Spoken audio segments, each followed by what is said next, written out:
Alright, so I'm going to be mounting one of these clips made by Darkwater to my Tkell Guardian 2.0 sheath.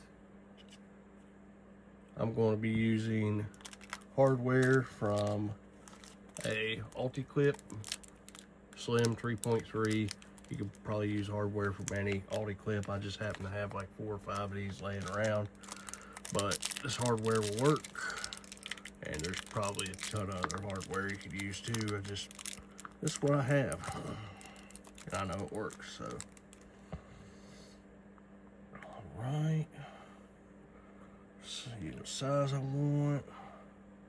Yeah, I already know I'm gonna have to go with the large one. Take a knife out for safety. Right.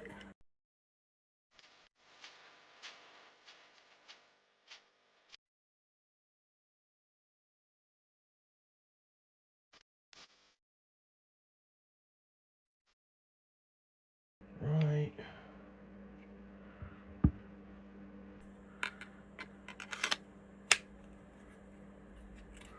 Make sure that ain't in the way.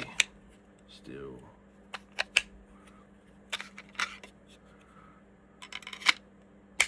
Yep. I think that'll do just fine. Tighten these up. You get the idea. Yeah. Great clips.